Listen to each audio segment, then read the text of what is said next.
G'day and welcome to Aussie Vision. I'm Dale, and thank you for coming along with our journey for another week.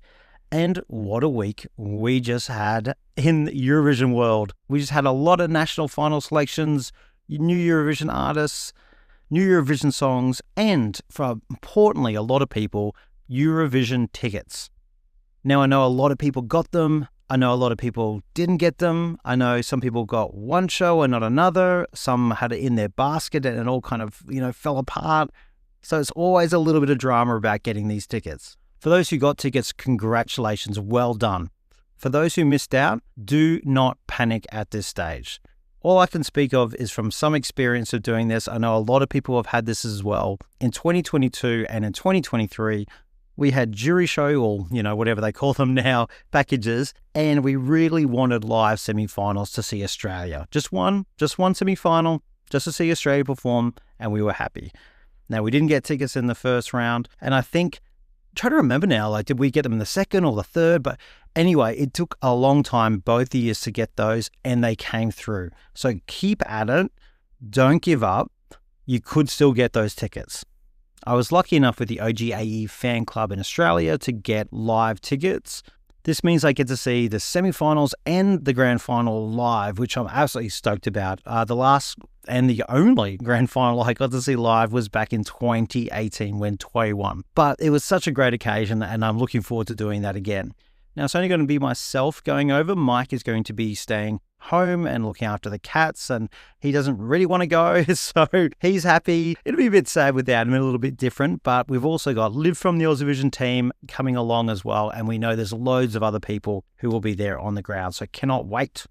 I also managed to get some accommodation secured it this week. Has free cancellation, which is good because I kind of wouldn't mind to get something a little bit cheaper, possibly. I didn't have to sell a kidney, but I may not be able to eat for a month to afford to have this place. But it's in a good location, 15 minutes walk from the stadium, and actually that's really important for us. What you may not know is the press centre is fantastic and a lot of great facilities, but so far the Wi-Fi has sucked every year to the point that it could take hours to actually upload a video or a podcast, for example. So we've had to go back to one of our venues or wherever anyone's staying. And luckily we've been staying right near the stadium for those couple of years and it's worked out okay. So that is the benefit of it, but still we'll have to wait and see. The main thing is I have tickets, I have accommodation. I don't have flights yet, but I'm going to be there and I can't wait to see all of you who are going over there as well. Now, enough about Basel. Let's talk about selections, national finals, Eurovision. We had 4 countries choose their full entry this week: Greece, Spain, Belgium, and Slovenia. And we're going to talk about all of them, starting with the one that happened on Friday morning in Australia, Greece.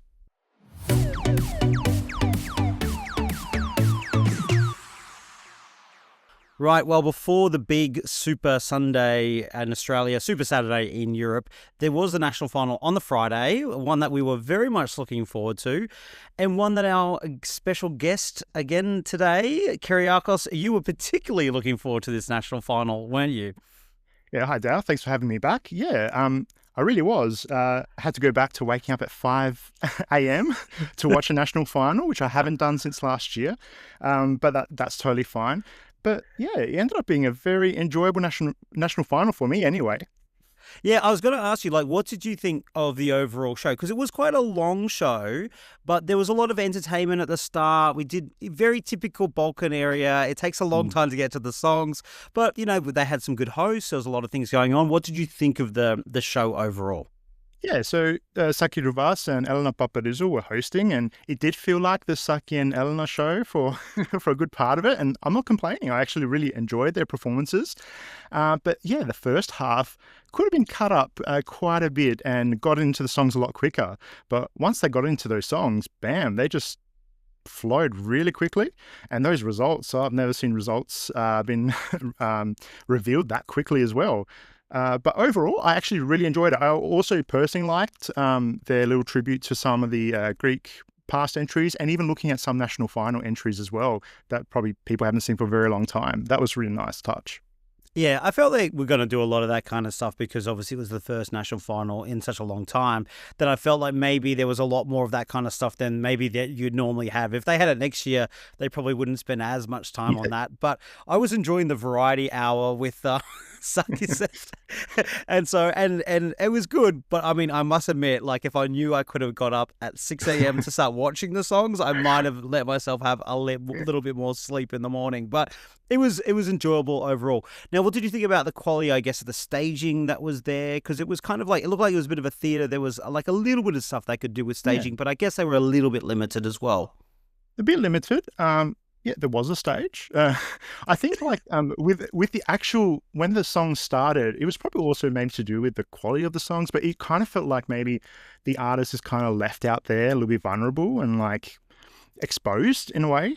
Because yeah, personally to me, I don't think the actual show with the performances didn't start until Clavia like performed, and she was like fifth, I think, in the running order, if I'm not mistaken. So that's when it felt like the show actually properly started. But yeah, that staging probably wasn't very forgiving for the artists. But when the artists did have a bit of a concept and good vocals, like it did work. But yeah, it's probably the limitations that probably didn't work really. And in some ways, that's actually a good thing because it does weed out like the poorer quality songs that, you know, you are a bit exposed. It's quite the good point there. Now, we did actually have a winner, and I think you might be happy about this. You want to introduce who won Kyriakos? Yes, Clavia with Asteromata.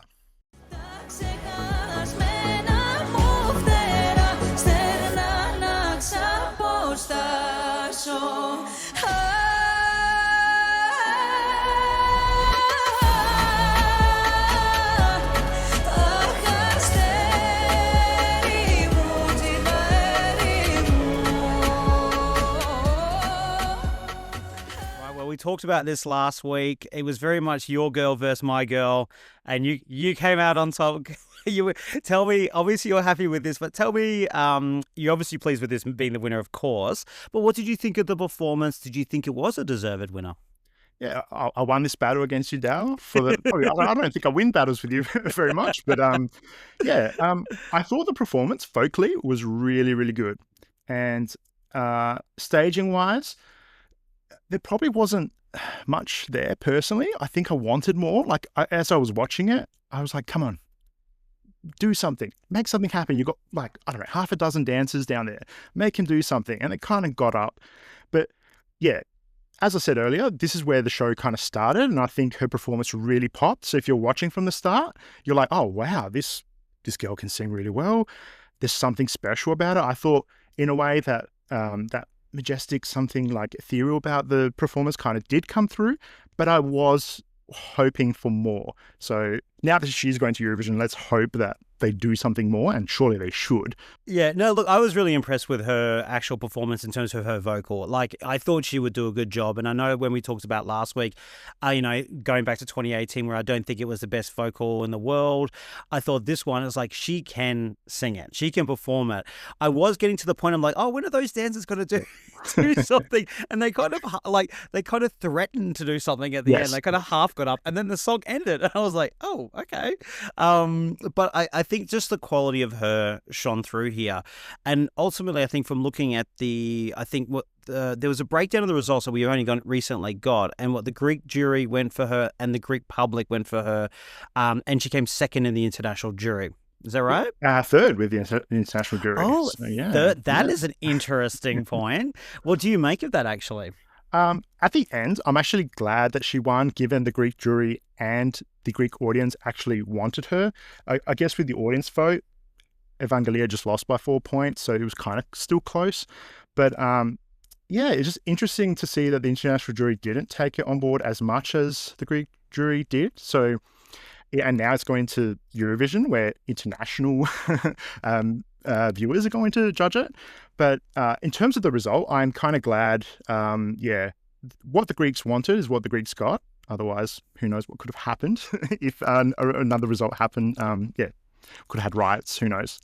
Yeah, and I think the thing with this is as well, like these are guaranteed aspect that this is going to stand out for it. Even if people don't sort of love it or whatever, if you go for that kind of like European bop, even though there was a little bit of breakdown in Evangelia we'll talk about in a tick, you have the threat of having some other bangers that might be better. But this stands alone as it is, and I think it has so much to work with that when it gets to the Eurovision stage, I think it'll be 10 times better than what we saw on that little theatre stage for the national final. So I do think it has a lot of potential, but it definitely is a bit of a question mark that the internationals didn't go for it. But ultimately, I always want to see a country choose their entry. And if the jury and the public said that's what we want, well, fair enough. I totally agree with that too. Yeah, of course you do. Well, let's talk about the runner-up with Evangelia and Vale. Now, what did you think of her performance? Because we were a bit thinking last week, like, how's she going to do that traditional instrument sort of breakdown that happens later in the song? I thought actually Evangelia did well. I kind of, the instrumentation was a thing that I did like, but I don't know if it went with the song. It kind of felt a little bit gimmicky, maybe similar to what Australia did last year with the instrument coming out and then like, oh, it's gone again. But I don't know. I think like with the costuming, I was like, oh, she's gone for orange. I was thinking a lot about what she was wearing for a while before I actually got into her performance. But I actually thought she had a really good chance after watching her performance personally. Yeah, I thought once she performed, I'm like, oh, I think she might get this. I was feeling a little bit confident, I must say, because I did think out of the two performances, hers was a stronger performance, Yes. but maybe we had the better song and potential, I think, with Asramata. So, look, I wasn't totally gutted. Like, I really thought it was a 50-50 battle there. And I did think it was a little bit clunky with the instrument coming out, because he was kind of just on stage afterwards, just hanging around. Like, maybe he just disappeared or, yeah, exactly, right? And I think, though, I reckon Eurovision audience would be a little bit forgiving of it. It's the kind of stuff that maybe the locals would cringe at. Like you talk about Australia, that felt a bit gimmicky, but people seemed to love that last year, even though we didn't qualify. I don't think it was the didgeridoo that stopped us qualifying. So I do think it could have still worked, but ultimately I understand why she didn't win. But it was mighty close, and it was very much around those top two because they really stood out, even though we had three in the kind of, I guess, not a super final, but brought out on stage to announce, wasn't it? Who was the third place? Yeah, Barb's with Sirens was third, and she was brought out on stage as well. So I think she actually did really well to come third at the end. When it comes to other performances, I actually thought Dynamis with Odyssey got really good reaction with the crowd. That was like a cheap version of Hurricane or something from Serbia. Like, you had that like Balkan. They could have done a bit more hair choreography, but the audience was really going for that one. So I kind of thought, oh, is this going to take it out as well? Like, that was going in the back of my head too. Yeah, there we go. Now, in terms of this entry going, are you happy, obviously, as a Greece entry? You had a little bit of concerns of how this could go at Eurovision. What are you feeling about this going to Basel? What are you hoping for it? Just a qualification, a bit more than that? What are you thinking can happen with this entry?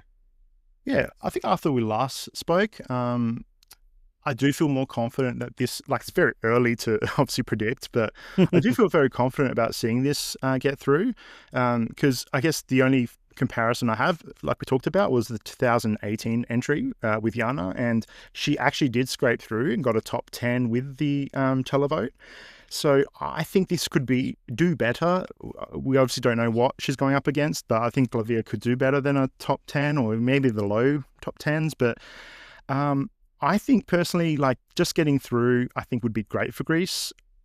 Do I see a top 10 in the grand final? I can't. I'm not sure yet. It's too early, isn't it? It's way too early to tell with that. Yeah. And I think this is going to really, I do kind of agree with you in terms of going, yeah, like you kind of forget 2018, they did get top 10 in the public vote. And depending who's up against, of course, but I do feel like this is something people will like. I think they will do a really good job on the staging, hopefully better than Marina Sati's staging from last year, which I did not like. But I think there's so much to work with in a simplicity. Like a lot of the things you were talking about last week, like the Sari, even you're going a Jamala Tree style, there's so much you can do. And I think it'll bring a bit of magic to this entry. So I think it'll get through at this very early stage. And then who knows? I don't think we'll know until we see the rehearsals about how well this could do or not. Yeah, totally agree. And I agree. They've got so much to work with, and fingers crossed they actually have some very good staging here.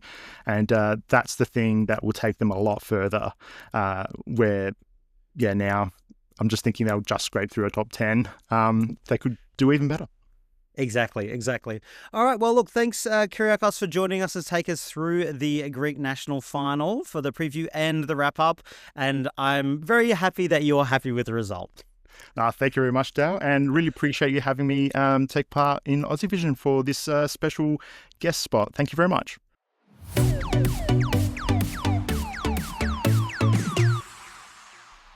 Isn't Kyriakos just the best? It's just been an absolute pleasure having him involved with Aussievision again for the Greece national final. We might be able to get him back as a special guest for something else in the future, so watch this space on that one. Now let's go off to Spain and Benidorm Fest, where we had that national final that a lot of people love and get really involved in, and it was quite an interesting race this year. After the result on Sunday morning, I spoke to Sam from the Aussievision team to run through the entire result. But before we hear that discussion, let's have a listen to the winning entry. It's Melody with Esa Diva.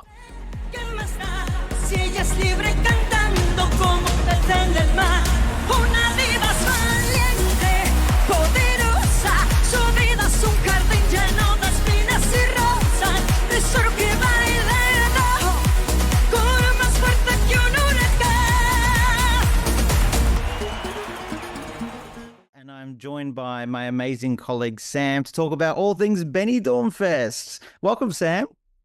Buenos dias. I was trying to remember what it was, actually. I was gonna lead with that, but thank you for coming in with the Spanish there. Now, look, we had quite the dramatic national final this morning, as it always is in Spain for Benidorm Fest. Before we get to the actual winner itself and the other ones, I mean, what did you think maybe about the overall show and maybe overall Benidorm this year? Yeah, so I thought, as always, the production was really good. I felt, everyone, had really strong production. I did think, though, there were a lot of, up-tempo songs, and I feel like maybe perhaps that cancelled a few of them in the results. But I think overall really good. I did feel I was a little bit confused by some of the very sort of old-fashioned and dated interval acts. Maybe I'm missing something in Spanish culture. But overall it was great. And as always, I'm a big fan of Ruth Lorenzo. So always great to see her hosting and participating in a Eurovision event. So overall, a very strong show. Yeah. Yeah, I think it sort of came together. Like, I think a lot of people were talking like, this is not going to be a great Benidorm. The quality isn't as good. I thought the quality was good without like massive standouts kind of thing. But then I think once we weeded a few of the semi-finalists out, particularly some of the vocals that weren't great in there, or maybe some still stayed in the final. But once we got there, we had a bit of diversity. I think I totally agree. There were so many up-tempo pop bops. They were going for that. I feel like they wanted that this year and they filled the whole Benidorm Fest with them to a point. We lost a few, so I thought we had a couple of ballads in there today, just kind of to round it out a little bit. So I was happy with it. I agree. The hosts were fantastic. I thought they did a great job, and the crowd was pretty well behaved this year. Yeah, I think they got their protests out in the semi-finals. So I think they were all calm from the final. Yeah. It's not Benidorm without the crowd getting involved in some way. Now, look, we did have a winner in Melody with Esa Diva. I think third in the public, but only by a couple of points. And then third in the jury, was it? Oh, sorry, third in the jury, and by a couple of points, and definitely won the public. What did you think about this taking out the victory, Sam? Well, as I alluded to in the preview video, yeah, I was rooting for this one. I thought by far the best and incredible staging, like, with the trapeze at the start and then she falls on the floor, this 360 camera angle. And I love how she grabbed her ponytail and whips it around for the final few seconds. That was great. I thought her dancing was up to Chanel level. It was that good. And no vocal issues in the bridge like in the semi-final. I know, Dale, you think that's very iconic moment. Yeah, definitely the biggest reaction from the crowd. The crowd was very happy with the result this year, and so was I. Yeah. Yeah. Look, she had to nail it today. She gave herself a lot to do, almost too much. Like, I love every element. It's so camp. She's coming down from the thing, as you said, she's on the floor, and I particularly like when I think it is during it's during that middle eight, during the somersault she does, and the camera follows. Like, I've never seen that done before, and I love it. I kind of also was worried in the semi, like during that period of time, she should actually be like just resting to get ready for the big note, but she's still dancing. I'm like, like, girl, you're going to run out of breath. And in the semi, it was atrocious. It was an absolute train wreck that I can't stop watching. It was so bad. But always knew if she could nail it in the final, it who cares about the semi? And she nailed it. She did such a good. I was like, woo, just cheering and like going, oh wow, I think she's got it now. As long as the jury didn't kind of like dog her too much. So they didn't, and the public came for her. She didn't hit that note, and she was as bad as the other day. I don't think she would have won it. So she had to bring it. Yeah. It wasn't just delivered to her. So quite an incredible performance. Yes, definitely. It was very close, those results as well. I'm sure we'll go through some of them, but yeah, no, she definitely delivered on the night today. Yeah. All right. Well, then in second place was Daniela Blasco. I thought she did a great job. Now, what was the final? Because in the end, I didn't see the final scoreboard. So, how many points did Melody win by in the end? What was the I lead think she she was had? actually just by 9 points because Not much. Daniela, beat her by 1 point in the jury, so 71-70. And then Melody got 80 points in televote, and then Daniela got 70 points. So it was 70 actually well very done. cause. And then we'll talk about third, which is also very close as well. Yeah. Yeah. So, what did you think about Daniela's performance? Did you think good runner up? Would she have been a good Eurovision performer? Would she a bit robbed here, or a right result? I think she was robbed in the running order. I think like always performing first I think in Benidorm, but most national selections, most Eurovision selections, always difficult when you're performing at number one, especially in Spain where they surge the audience later. They all watch a lot of late performances. But I thought it was a very strong start. She had excellent staging. She was in tune the whole way, probably, very strong vocals, good dancing. I still think though personally, that sort of fringe sequin top. I wasn't a fan of the outfit. I think it gives quite a dated look. Sorry. Really disagree on that. Sorry. But I think it just adds a bit of a dated look. And the final 30 seconds, I know it's supposed to, increase in pace, but I still felt it was a little bit disjointed. So, but she definitely been surging with the bookies, after her semi-final performance. Some people thought she might have won the semi. She was the dark horse going in. And she gave Melody a good run for her money, but personally, I'm happy that Melody took it out. Yeah. Yeah, I was quite impressed with this. I didn't think too much of it in the lead up, but I thought this could lend itself to a live performance as she brings it, because it had even like a little bit of Beyonce crazy in love to start with in the way she kind of comes out too. And she did a great job. I do actually, even though I love the fringe dress, I do know what you mean, because it's actually a far more contemporary number than Melody is. So to actually differentiate herself and go, hey, I'm young, I'm modern, I'm fresh, compared to Melody, which is probably a bit more of a dated kind of song. I mean, I love it. So she could have stood out that way. I thought, I would never have said it going into the lives, that she would have been a great selection as well. And I thought she had a real chance of actually winning the whole thing. And in the end, she almost did. She almost snatched it, which would have been, I don't think a shock, but a minor surprise, I think, if she'd beaten out those other two in terms of Melody and Jacob Bello. Yeah, definitely. So we go to third place. The male in the running here. Males can't seem to win Benidorm Fest. They also always seem to kind of drop off a bit. We've had a lot of these type of songs in the past, Arde, Caliente, and then we had VIP this time, but he could only manage third place despite winning the jury. So the juries didn't dog him. What did you think of his performance and where he finished? Yeah, I know you've been talking about in some of your preview videos, you've been getting behind this one, and I really am the same as well. This was my favorite in the studio version as well. The staging actually reminded me a bit of some of Liamo's Melfest staging, with the dim lighting, dark staging, and those dances. I really enjoy the track. It's by far my favorite studio version out of the bunch. But I thought some of the dancers and their outfits seemed a little bit messy and not as sharp as some of the other entries. The lights on the hands of the dancers I thought was a bit weird. And one of the female dancers kept smiling throughout the performance, which I know she's really enjoying it, but it kind of ruined the mood a little bit. I'm glad that the juries made this the winner. I think maybe because it's the most contemporary song and package, I think. But yeah, I did think if it was going to go to Eurovision, they definitely needed to clean a few bits up with the production and all that. But, third place still really good, I think. Yeah. I would have absolutely, if they'd won, I would have ripped the whole staging apart and started again. And I think ultimately it has cost him. I wouldn't say his vocals were they're not bad. It's just a bit of an interesting tone to it. It just, yeah, I don't know. Like, even a bit of more backing might have helped him a little bit. Like, he's not bad. He's not like the greatest vocalist you'll ever hear, but he does a solid job of it. But I kind of never really understood the staging concept. Very Melfest, very, very Melfest. And it almost, you could really, because of the dim lighting, I mean, you could barely even see him in focus a lot of the time. And every time that the camera sort of got to him, and it's not just because he's like ridiculously handsome, but he connects with the camera. The camera loves him.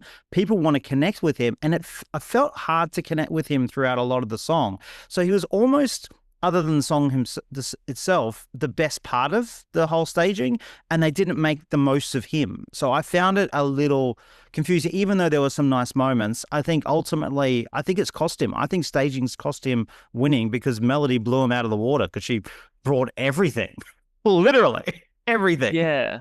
Yeah, I have to agree with you. I think we're agreeing on that one for sure. Yeah, it could have, because he was, I think, only 7 points behind Daniela. I think like 16 points behind Melody. Every point counts in Benidorm Fest. It's so close to the top. So yeah, maybe the staging did cost him, as you said. Yeah. Oh, good. Well, look, how do you think Melody, very early stages, but are you feeling like Spain has made the right choice for Melody for Eurovision? Do you think this is going to translate to a full Europe and Australian audience like a couple of the ones in the past haven't done? Do you think this can translate and get some decent points? Yeah, Spain at Eurovision these days. Nervous laughter. Look, I think personally, a few of us have agreed that I personally would have felt Jacob Bello, as you said, if he'd ripped up the staging, done a better job, it was the contemporary entry. I think that would have probably done the best at Eurovision. This is a bit of a dead track, but again, don't rule her out. Like, I thought the dance and performance level was almost as good as Chanel's, and everyone after 2022 Benidorm Fest was hammering Chanel. They were like, no, this is not going to do well. Came third overall, so there is a bit of hope there. I'm glad, though, that, Spain has sent something relatively mainstream and stereotypically Spanish after the quirkiness of Blanca Paloma and the dated crazy of Nobilita. So I think there is a glimmer of hope, but I think the jury result here shows I don't think the juries at Eurovision might necessarily not buy it. And I think the televote, the Spain, they always seem to have a bit of a problem. So, look, I'm hoping they don't come bottom of the scoreboard. I think, I hope that her performance can only get better, and, maybe she'll pull out the bag. But yeah, with Spain, you always have to be a bit of a realist and go, it's always a bit difficult for them, but I'm hopeful. Yeah, I think it's always tricky for them. I think at least what they've got going for the public anyway is that I think this is something people want to see from Spain, even from post-Chanel. Sometimes it works for them, sometimes it doesn't. Something I think they've been treated a bit unfairly in the public vote. But I think if she can bring all these bag of tricks and nail that note and do it all, I think it's going to get some public vote. How much, who knows? Not sure this is a jury contender, but hey, look, I think it's got a better chance of doing points than their last two entries if they get it all together. So we'll wait and see. All right. Well, look, that was Benidorm Fest for another year, Sam. Always a pleasure to talk about that national final. And thanks very much for your coverage. Yeah, thanks so much for, chatting. See you soon.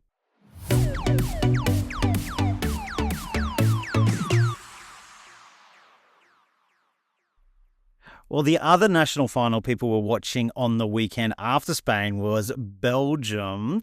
And last week we had Craig on the show to talk about everything to do with it. So we've got you back again, Craig, to get your reaction for the actual whole results. Welcome back to the podcast for the second week running. Dale, we must stop meeting like this. People will start talking. Exactly. Now, look, before we get on to the winner, where there's been a lot of conversation about that we were talking about even last week, now that we got to get away from the showcase and see the actual show itself, what were your thoughts with that interesting kind of runway stage that they had there in Belgium? You know what? I thought this was actually bloody good. Like, I watched Luxembourg last week and I'm like, this is expensive. It looks good. But you know what? I thought the staging was really cool. It was really interesting. Like the runway stage, I actually thought gave it a bit of a vibe of its own and felt like quite distinctive. But also I really appreciate that it was a national final that didn't feel too long. Like, they got in, they did the songs. There was like, they got Emily DeForest out for the umpteenth time. And then, you know, after they put her back on ice, they then announced the results and it was done. It was so good. 2 hours in, out, wham, bam, yes, please. So thank you, Belgium. That was fantastic. Fair enough. Very efficient, very efficient. Well, look, we ended up having a absolute landslide winner, and let's have a little listen to the song. It is Red Sebastian with Strobe Lights.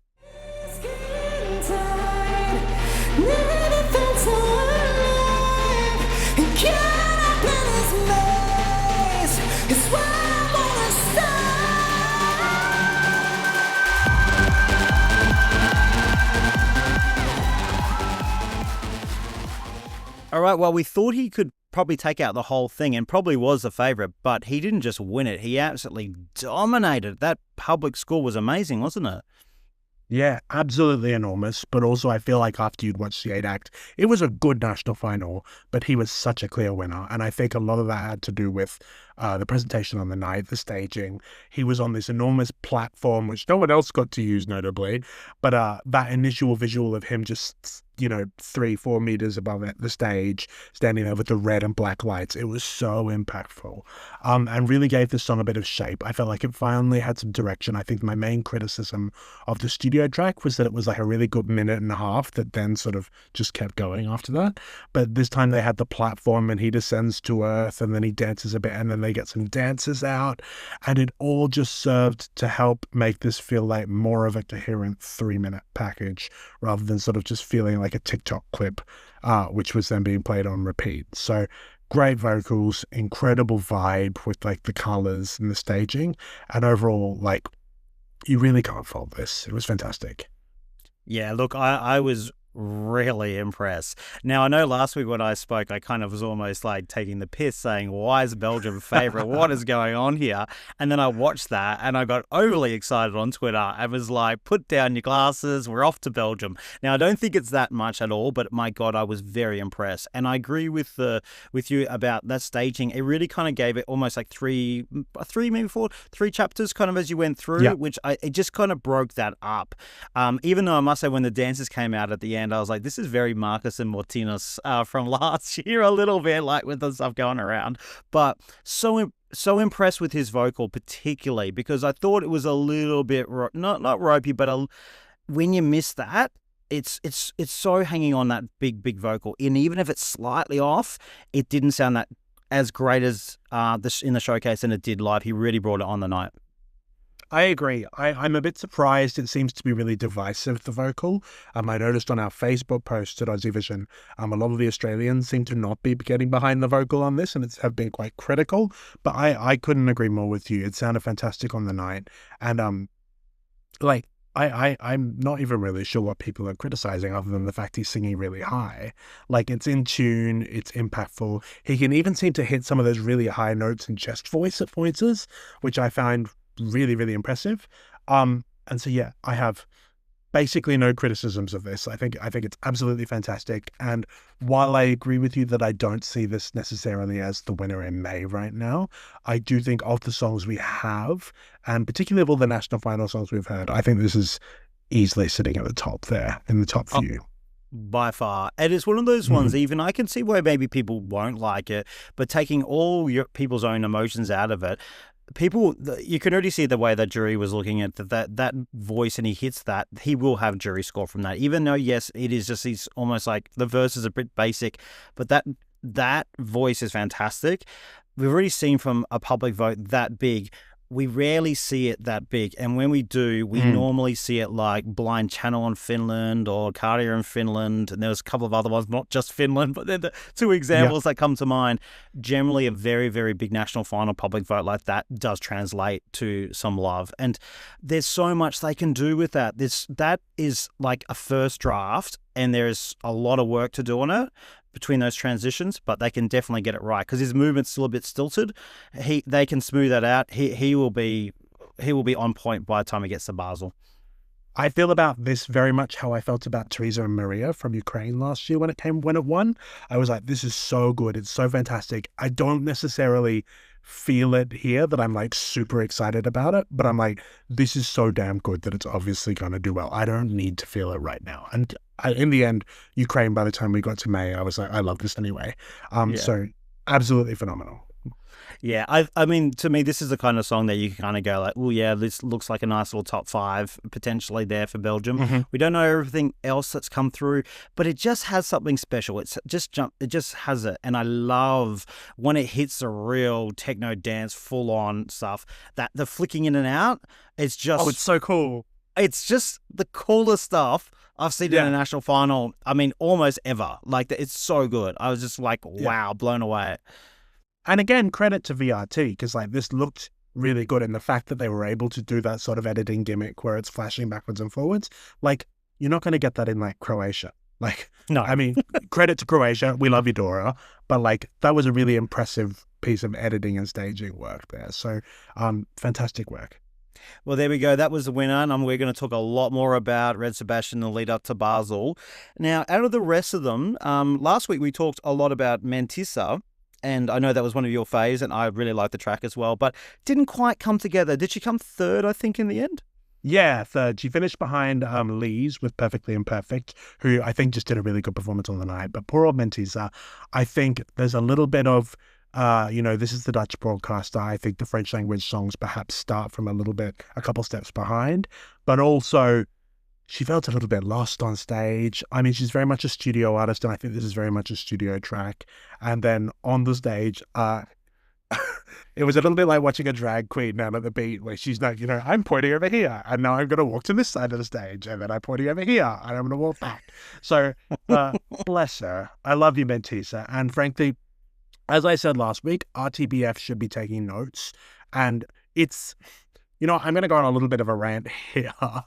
It's a bit disappointing that VRT and the Dutch broadcaster are the one who are bringing us these great French language tracks when they've got a whole French broadcaster, and yet they're always picking stuff in English. Like, Mentissa is a genuinely respectable name in Belgium, and yet the French broadcaster is not picking her.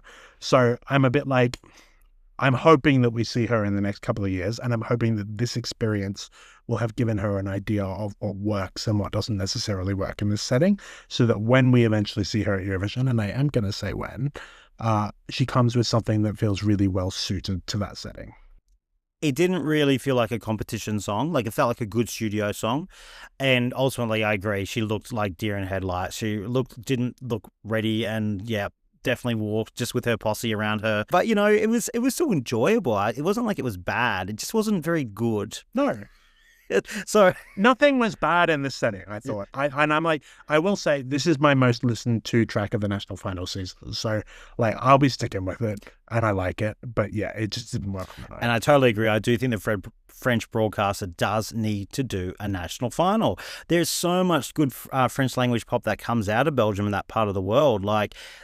Lean into it. You can still have your boring English stuff that you want to always seem to put into Eurovision, but let the public decide. Let's have a national final. It'd be great. And even artists like Musti, Musti's a French speaker. He was on Drag Race Belgique. Why was he singing a song in English? This is a perfect setting for you to do something like that. Well, look, that was Belgium. That was Eurosong, Craig. Now we're going to have you on the line to talk a little bit about Malta.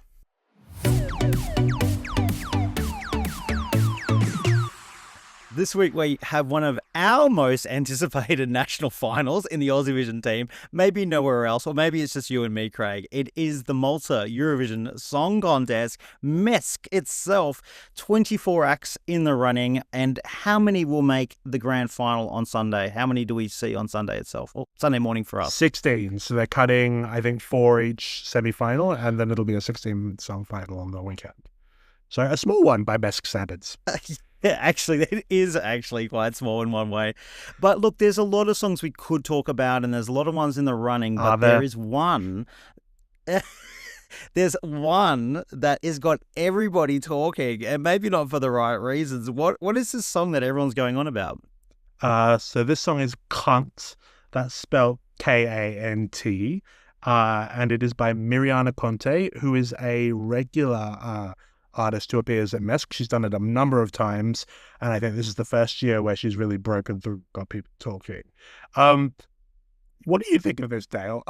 I don't really know what to make of it. Well, look, I think we should explain a little bit that Kant, K-A-N-T, means singing in Maltese. Yes, and like to be clear, that's not just a Malta thing. Like in Italian, it's canta. In French, it's chante.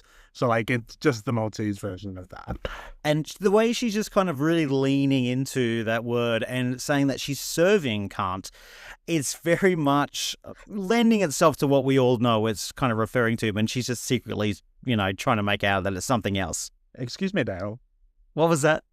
Excuse me, Dale. It has the words do, re, mi, fa, and so in the chorus. So what else could it possibly be? But I love that it's serving Kant, and then it's do, re, mi, fa, then it's just like such a tenuous link, right? Like, who is serving singing? The do, re, mi bit is good. I actually like that they've got it in there. Look, I think it's a very average song with just one line that is just iconic. Let's be honest. I just think it's nice to see Malta pick something with a little bit of class this year. It has been a couple years. And it's frankly, we loved Sarah Benici, we loved the Busker, but sometimes you just need a bit of heart at Eurovision. And this really feels like it's tapping into that element of it. But more seriously, I am a little concerned because I love this. I've listened to it a lot. I actually think Malta might have some more competitive stuff in the national final. But what I've seen happening is the meme is getting people excited and they're playing it at all the Eurovision parties in like the UK and Germany and stuff. And then the Maltese press is reporting that as Europe loves us. This is the best thing we've ever said. It's going to be amazing. And I'm a bit worried that they're going to send it. And then even if we manage to get through the EBU censor, it's going to make it to May. And then probably, like, do you see this honestly, like deep down, does this do better than Sarah Benici? Oh, well, it's pretty hard to do as bad, but Sarah Benici...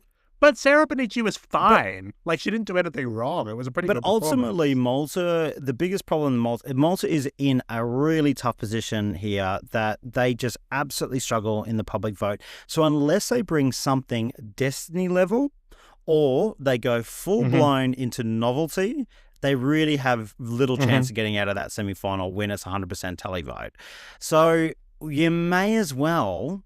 Because what Sarah Benici served up last year was more than adequate. It was very good. It shouldn't have done as bad as it did, but maybe leaning into this won't be that bad. Though they do seem to have that kind of tradition. There's some kind of traditional kind of bandy type thing that seems like they might be in contention as well.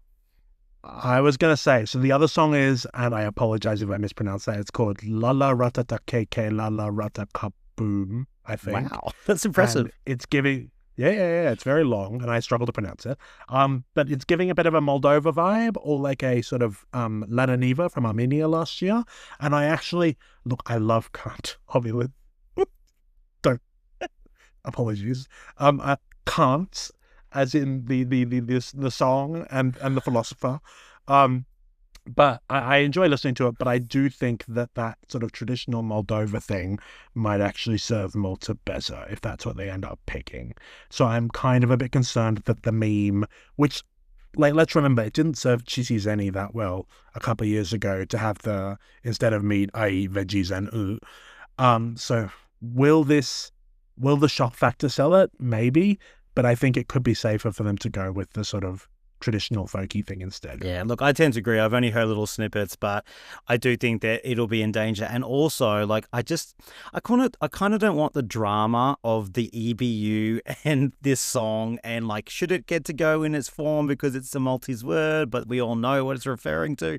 Like, I mean, as much as fun as that would be, it'd be so funny. It would be fun to cover it, right? Wouldn't it? But it'd be nice to have some like low stakes drama after the last couple of years. But the problem is with Eurofans, they'll make it high stakes drama. They'll say it's like attacking. You know what they're like. We love the Eurofans, but they will make it drama. But you know what the funniest thing is? That this would be the first time that they'd sent anything in Maltese since like the 1970s, and it's literally just the word "can't."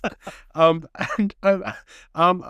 feel a bit sorry for them because I think that actually though, if you imagine it, like picture this, like she gets up and she sings it, and like every time she sings the word, they just flash it up in large letters so as to tell you this is what we're singing. It's not what you think. That's true. That might just about get away with it. I hear you. Just constantly reminding the audience this is the word. Yep. So I think that's the direction they'll go with it. We'll have to see. We will. During the semi-finals. Look, that's why I'm actually really looking forward to this as well, even more than normal. So we will have the results this weekend. No doubt we'll probably chat again about this next week, Craig. So we'll see how it all pans out. And if Kant comes out on top, we'll have to wait and see. Or maybe it can't. We'll see. All right. Thanks again for joining us, Craig. And we'll catch you next week. Catch you later, Dale. Thanks.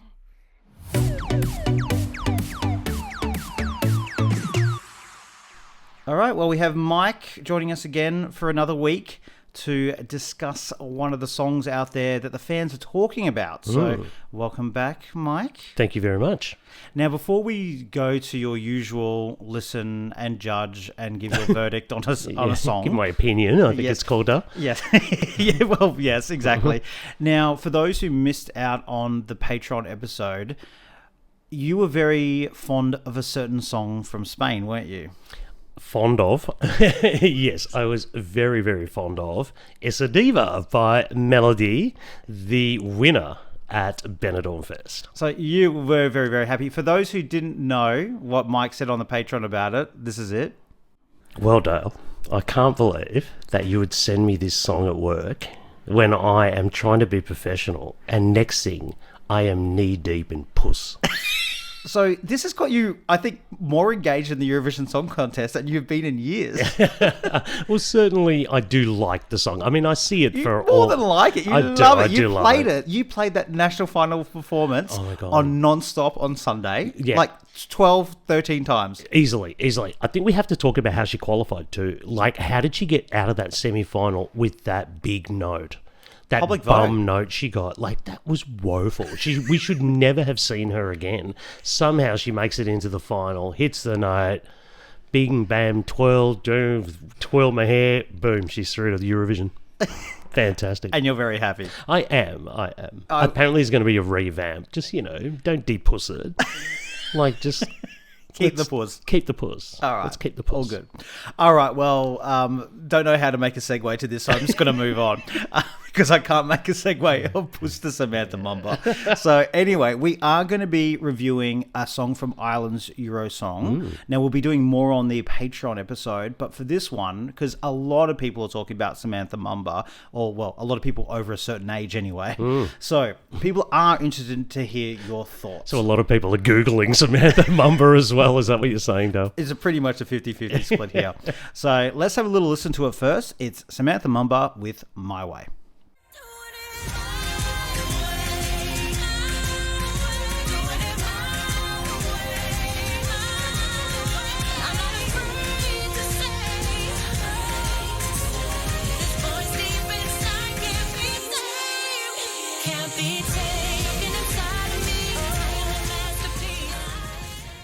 All right, well, what did you think of what she served up here? There's something here. I'm confounded by this, I have to say. I wrote my notes out the first time I listened to it, but then I felt compelled to listen to it another 3, 4, 5 times because I was like, am I missing something here? Am I? Because she's, maybe it's the whole expectation thing. Ireland's been talking about Samantha Mumba for years and years, and this is it? Really? No. On my initial first up listen, I slated this badly. I was like, words like boring, taking way too long to get anywhere, blah, blah, blah. And the more I've listened to it, perhaps the more I've appreciated the songwriting and maybe the build throughout the song, and that there is some decent musicality in the song. But it's still boring.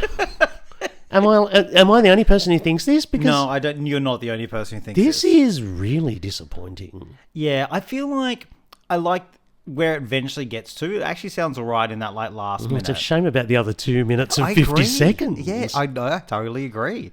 I didn't have this last, but I think I had it second last.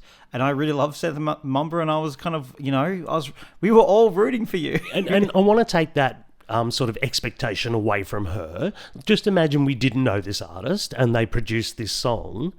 I feel like I'm trying to like it because it is Samantha Mumba. I agree, yeah. And really, what's here, as I say, I think first and foremost, it's overproduced, way overproduced. And I get from the very start they want to create an atmosphere, and the lyrics talk about her floating, and so maybe we're going for a spacey kind of thing. But it's just so laid on so thick. And then we crawl to halfway through the song until we finally get somewhat of a pulse out of it. And then even when we do, like, you're not even that impressed. And then the production even ramps up more and drowns out virtually most of her vocals and everything else. Like, Yeah, so maybe what it is might this? it might was it any? I love the fact you were like, I had worse notes. Well, was there anything else worse in there? This is the nice version. No, like I said, well, first of all, you stage it if they have something in mind about atmospheric and spacey and blah, blah, blah. I can see that happening. Maybe that brings it all together and you kind of lose the song in the performance. But as a studio track, what? Could you remember this song? Like, I've listened to it, I reckon, about 6 times today, 6 or 7 times. I couldn't tell you how the melody goes. I couldn't tell you either. There you go. So even with this whole build and we finally do get to a place which I think could be quite spectacular staging-wise, there's no song here. There's no payoff. Really, what's the song? It's all very disappointing. Yeah. I don't think you're the only one who feels that way. Oh, thank God. Yeah. No, a lot of people, there's people who like it. I won't name names, but there are people... We know who you are, and you will be rooted out and found.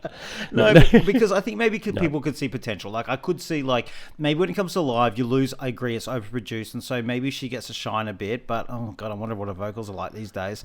And then you'll hardly be able to hear them over the production, Dale. So don't worry about it.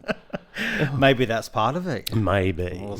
Well, it can't be worse than Johnny Rotten from a couple of years ago. I mean, nothing could be worse than that. Well, there we go. Well, that's a positive. Like I say, it's not a Samantha Mumba factor that I'm having here. I'm just disappointed with the song. Like, it's not that good. No. It's not good at all. Well, it's quite a scathing, review there from you, Mike. Well, how do you think it has any chance, though? How do you think it'll actually go? Oh, it's got all sorts of chances. I would not be surprised if we see this at Basel, for example. Are you serious? Absolutely, because who knows what the live performance will be. She is a big name. Voting may come for her. She might get jury respect, whatever. Do I particularly like what's presented in the studio? Well, I think people can make up their own minds on that one. Yeah. Indeed. Oh, well, look, that's your wrap on that song. Now, there's 2 other Irish songs that we will cover in the Patreon episode, as well as the infamous song Kant that Craig and I just spoke about earlier. That's right. Can I just also give a bit of a clue? I'm not as harsh on the other Irish songs, so please don't come for me. Yes, if you're Irish and you want to hear Mike say something positive, then you can actually subscribe to the Patreon. But thank you for joining us for another week, Mike, and we'll have another song to serve you up next week. Looking forward to it.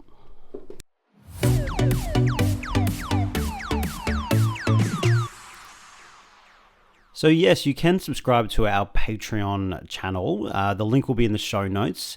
As we mentioned, we'll be going through Kant from Malta and 2 Irish songs. Now here's a little preview of what we said about one of the songs. All right, well, what do you think about this song? Well, I enjoy the opening. I'll leave it up to you to work out what that might be about, but subscribe to listen to the whole discussion on there.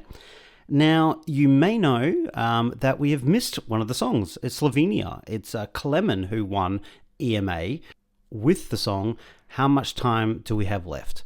And, well, the answer is not enough time to go through that song. So, unfortunately, we won't go through that this week. Look, we didn't really fully cover that national final, so we can't talk about it too much. And ultimately, we will talk about the song in the lead up. My initial thoughts are, he's a big name in Slovenia. He won because of that, and he's very, very talented. But maybe the song doesn't, have too much going on there. So we're going to leave it there for today. Thanks so much for joining us, and we'll see you next week.